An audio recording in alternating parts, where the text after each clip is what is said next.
Assalamualaikum warahmatullahi wabarakatuh. Alhamdulillah wassalatu wassalamu ala rasulil karim amma ba'd. Sahabat Facebook yang insyaallah pagi ini sama-sama dimuliakan dan dirahmati oleh Allah Subhanahu wa taala. Alhamdulillah pagi ini kami masih berada di rumah Allah, yaitu di masjid. Jadi kami belajar bagaimana sesudah sholat subuh kita tinggal di masjid sampai matahari terbit. Kemudian insya Allah kita biasakan, ya, kita latih-latih diri kita, karena Nabi Sallallahu Alaihi Wasallam bersabda ada sebuah amalan ini. Di dalam hadis dikatakan barang siapa yang sholat subuh berjamaah kemudian tinggal di dalam masjid buat amal, ya, sampai terbit matahari kira-kira 90 menit sesudah waktu subuh, maka kemudian melaksanakan sholat Isra 2 rakaat, maka kata Rasulullah SAW akan mendapatkan pahala haji yang sempurna, pahala haji dan umrah yang sempurna. Rasulullah 3 kali menyebutkan barang siapa yang melaksanakan sholat Isra 2 rakaat maka mendapatkan pahala haji dan umrah yang sempurna, yang sempurna, yang sempurna. Ini amalan jarang sekali orang yang melakukan. Jadi amalannya 90 menit sesudah sholat subuh, yaitu kira-kira waktu yang sudah dimakruhkan lagi untuk sholat. Jadi sudah lewat waktu yang dimakruhkan untuk sholat, di situ kita sholat Isra 2 rakaat. Sahabat Facebook yang dimuliakan Allah Subhanahu wa taala, pagi ini kita akan bermusyawarah tentang doa-doa yang mustajab dan waktu-waktu yang tepat untuk berdoa agar doa kita mustajab, cepat dikabulkan oleh Allah Subhanahu wa taala. Yaitu yang pertama, doa orang yang mustajab itu adalah ketika doanya orang yang berhaji. Jadi ketika ada keluarga kita yang mau berangkat haji, bagus kalau kita meminta nasihat, meminta untuk didoakan nanti di sana di Makkah, apalagi di hadapan Ka'bah, kita diminta untuk didoakan. Itu doanya orang yang berhaji, makbul sekali. Kemudian doa seseorang kepada orang lain yang tidak ada di dekatnya, ini juga makbul. Jadi ketika kita mendoakan seseorang yang tidak ada di dekat kita, maka insya Allah doa kita akan mustajab. Kemudian doanya seseorang yang adil dan orang yang bijaksana, ini juga makbul doanya. Orang yang adil, pemimpin yang adil, itu doanya juga mustajab.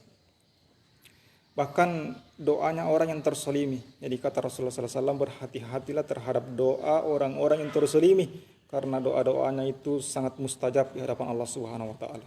Jadi jangan sama sekali menselimi orang, karena kapan-kapan dia berdoa, maka doanya itu makbul, akan dijawab oleh Allah Subhanahu wa taala. Apalagi kalau dia mendoakan keburukan kepada kita, maka kita akan celaka. Maka Rasulullah memperingatkan, berhati-hatilah terhadap orang-orang yang kau solimi. Kalau dia mendoakanmu, apalagi dia mendoakan kamu keburukan, pasti kamu akan terkena balasan daripada perbuatan-perbuatan.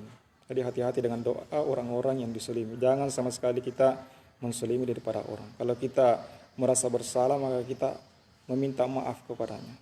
Apalagi doa yang makbul adalah doa yang orang yang musafir, orang yang dalam perjalanan. Jadi ketika kita melakukan perjalanan, kita banyak berdoa kepada Allah Subhanahu wa taala, karena doa kita akan mustajab, akan dikabulkan oleh Allah Subhanahu wa taala. Yang penting doanya yaitu perjalanan bukan untuk berbuat maksiat. Doa yang mustajab ketika bukan untuk perjalanan untuk bermaksiat, tetapi untuk mencari keridhaan Allah Subhanahu wa taala. Kemudian doanya orang yang berpuasa, ini juga mustajab. Jadi ketika kita berpuasa, maka kita banyak-banyak berdoa kepada Allah Subhanahu wa taala. Apalagi pada saat menjelang kita berbuka, disitulah kita banyak berdoa kepada Allah Subhanahu wa taala. Doa yang banyak menghabiskan waktunya untuk berzikir mengingat Allah Subhanahu wa taala.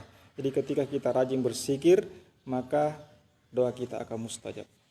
Sahabat Facebook yang dimuliakan Allah Subhanahu wa taala, dan juga kita perlu mengetahui waktu-waktu yang mustajab untuk berdoa, yaitu setelah sholat fardu, sholat 5 waktu. Ini juga waktu yang mustajab untuk berdoa. Jadi ketika kita sudah sholat, selepas kita salam, jangan langsung kita meninggalkan tempat sholat kita, tapi kita berzikir, kemudian disitulah kita berdoa kepada Allah Subhanahu wa taala. Kemudian ketika selesai membaca Al-Quran 30 juz, jadi ketika kita hatam Al-Quran 30 juz, maka di situ kita berdoa kepada Allah Subhanahu wa taala. Kemudian ketika bersujud di dalam solat, sebagai waktu yang terdekat antara hamba dengan Allah Subhanahu wa taala itu ketika bersujud. Jadi ketika kita bersujud, di situ juga doa kita makbul. Kemudian sebelum waktu subuh, itu pada saat waktu solat tahajud, bagus juga kita berdoa di situ, doa yang mustajab. Ketika seseorang itu fi sabilillah, itu keluar di jalan Allah Subhanahu wa taala, di situ juga makbul kita punya doa. Kemudian ketika azan, orang yang azan antara azan dan iqamat, di situ juga makbul untuk kita berdoa. Kemudian waktu yang lain ketika turun hujan, jadi pas turun hujan ini kita berdoa di situ. Kita berdoa ketika turun hujan. Kita berdoa, ya Allah, jadikanlah hujan ini membawa berkah, dan doa-doa yang lain. Kemudian antara azan dan iqamat, di sini juga waktu yang mustajab untuk berdoa. Jadi ketika seseorang sudah azan, kemudian kita berdoa di situ, manfaatkan doa sebelum iqamat. Makanya banyak masjid-masjid itu setelah azan lama baru diiqamat. Kenapa? Karena di situ waktu mustajab untuk berdoa, apalagi menunggu iqamat. Misalnya sholat subuh, rata-rata masjid itu, apalagi kalau di daerah Makkah dan Madinah itu kurang lebih hampir 1 jam baru sholat subuh, karena dia paham bahwa waktu yang mustajab untuk berdoa antara azan dan iqamat. Jadi manfaatkan berdoa di situ. Kemudian di sepertiga malam akhir, waktu-waktu tahajud, ini juga waktu yang mustajab untuk berdoa kepada Allah Subhanahu wa taala. Kemudian ketika melihat Ka'bah, ketika kita melihat Ka'bah, kita juga memanfaatkan di situ untuk berdoa kepada Allah Subhanahu wa taala. Ketika wukuf di padang Arafah dan ketika melempar jumrah.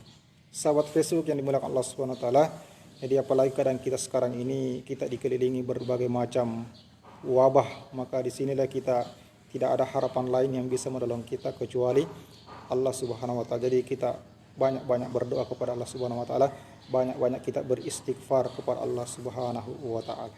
Sahabat Facebook ini dimuliakan Allah Subhanahu wa taala, itu saja musakarah kita pagi ini. Mudah-mudahan ada kesan dalam hati dan kita siap amalkan dan sampaikan kepada saudara-saudara kita yang belum mengetahui, agar kita mendapatkan juga pahala. Demikian sahabat Facebook, subhanallah bihamdi, subhanallah bihamdika, asyhadu an la ilaha illa anta, astaghfiruka wa atubu ilaik. Assalamualaikum warahmatullahi wabarakatuh.